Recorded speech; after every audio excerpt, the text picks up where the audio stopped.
Now what we want to do is we can actually check if we open these up. I think they're already open. Yes, they are. If we open these up, we can actually see how much pressure each of these low pressure and high pressure systems have. The low pressure right now has, I think that's 0, and the high pressure also has about 0. So the reason why is because on this car the compressor is completely shot, so it's not working, which means there's no pressure in the system. But if you check down a normal car like my dad's Honda Civic, it'd probably be like 100 psi in the high pressure system and 30 psi in the low pressure. Actually, according to my dad, I think the high pressure is 270. Alright, I take that back. My dad corrected me. So on a working car, the high pressure system would be at about 150 psi and the low pressure would be at around 30 psi. But when the car is not working, when it's not driving, or when it's not on, the pressures are going to be about equal, about 90 psi. 100 psi, okay, so my dad mouthed to me just now, it's 100 psi, and we're going to demonstrate that on the SUV behind me. But on a working car, when it's driving, it would be 150 to 30. And we're going to put a chart just so you guys can see what different levels of pressure tell you about the car and how to diagnose the problems. Alright, let me just take this out.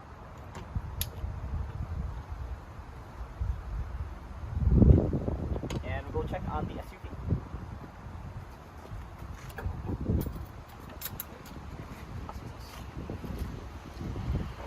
Alright, so let me hook it up to this Santa Fe Hyundai real quick. And you can see why I thought it was 90 at first, and the reason why is because after many times of releasing the pressure on this car, it actually went down from 100 to 90. So let me hook this up real quick.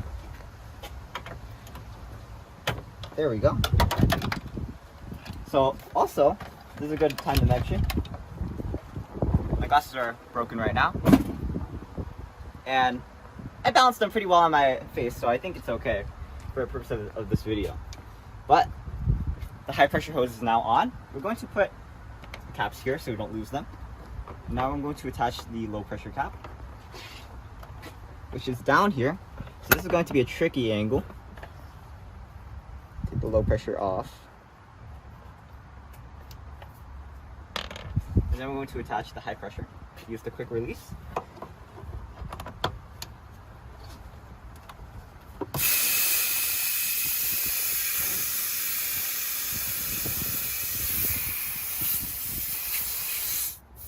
Oh, okay. So this wasn't tightened all the way. So it wasn't the valves that were loose, it was actually the attachment point. I guess I didn't tighten it enough.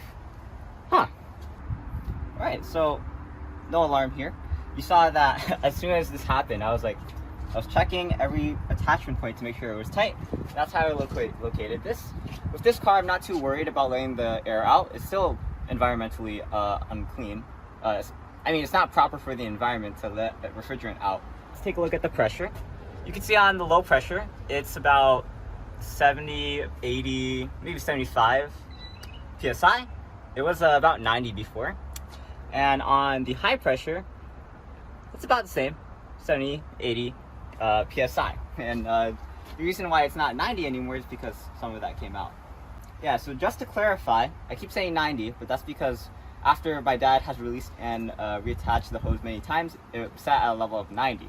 After that leak, now it sets at a level of 70, but just to clarify, it should be at about 100 psi for both high and low pressure on a car that's not working, or a car that's not being used at the moment.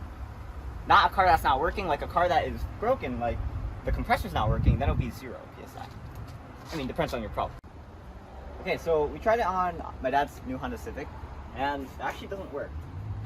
Like, I'm not gonna demonstrate it, but it doesn't work. We even tried it with multiple different hoses, and they don't connect. And apparently, that's because Honda Civics 2016 and above, they use a different type of refrigerant, R1234YF, which is different than the one that they normally use, which is why you can't use the same universal connector that other cars use. And I guess it's okay. We don't need to change the refrigerant on this, but my dad just wanted to show you guys what the pressure looked like on a car that is normally working. But looks like that won't be our day today. And it's alright, because it's okay if I break any of the other cars, the AC system, but we can't break the AC system on this one, because this is my dad's favorite car. So I'm just going to put this back and we'll continue from there.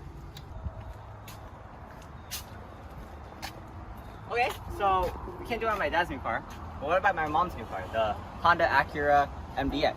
That was a joke. This is an Acura MDX 2014, and we're going to try it on these ones. Because this is a universal connector, these should work, and because this is 2014, they shouldn't be using any of that proprietary new technology that the Honda Civic uses. So, where can I put this up here? Alright, let's give this a try. Okay, I'm going to turn this car on later, so I want to make sure this is as tight of a connection as possible. Just make sure these are closed. This can be open. Okay, that's already open. Not for the high pressure. Same thing here. Okay, we can open this up. Make sure, just for safety reasons. Let's take a look at their pressure. So the low pressure is about 60 psi, and the high pressure is about 60 psi. So as you can see, the psi is the same when the car is off, and apparently here it's sitting at around 60 psi for both of them. Our estimates before of 100 were apparently high, but maybe that's on newer cars. Let's try turning it on and see what the psi looks like, or the pressure looks like when the car is running. Okay, so at this point we have like 3 different numbers: 100, 90, 60, and maybe that's just, my dad remembers 100, and when he worked on the car it was 100, so maybe it just is different for different cars, or maybe this car just doesn't have as good of an AC system. So let's turn this on. Why is this so inward? Oh, it's because my mom drives this. My mom drives this car and she's very short, so my legs had a bit of a tight squeeze. But anyway. Okay, so the heater was on, so we're going to have to lower it and turn the AC on.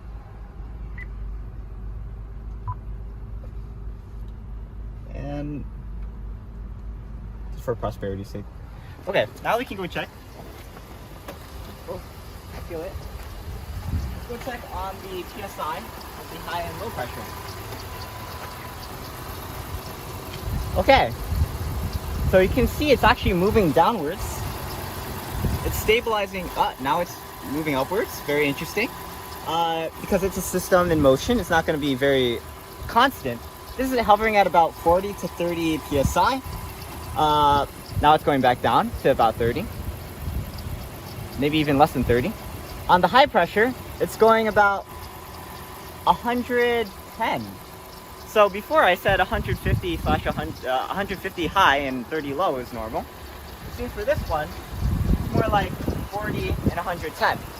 So maybe it is different for all cars, and that chart that we're using is different. So all those numbers that we threw at you, they're more of a guide, and you should probably do more research yourself when you're working on your own car with this manifold gauge. But I mean, that's why we're doing this video. We're learning, and that's why I'm glad that we do this video, because I don't do this video just for you guys, even though you guys are a very important part of these videos. My dad also uses these videos to teach me, and within 30 to 45 minutes, I've learned what people in HVAC school or mechanic school take months to learn. Maybe that's an exaggeration, but you get what I mean. And also, it's not just HVAC or AC systems, it's also working on cars. Like, my dad doesn't care if I break some of the cars, and sometimes in the learning process, you need to break stuff in order to learn. And, you know, for some parents that are watching this, maybe consider doing the same. But also remember to keep things safe. I remember in some of my previous videos, some people were complaining that we weren't being safe enough. So when you teach your children to break stuff, make sure you do it safely. And I'll leave you guys with that. I'm Aiman, and today I showed you, or gave you a first impression of the Vivo Home manifold gauge set, and we're actually going to do a video on the pump next. But that's all for now. I'm Aiman, and see you next time. Signing out. Peace.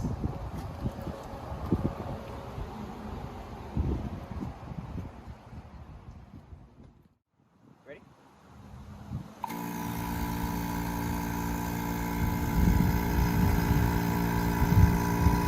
When the pump runs smoothly, you place the cap on the inlet port.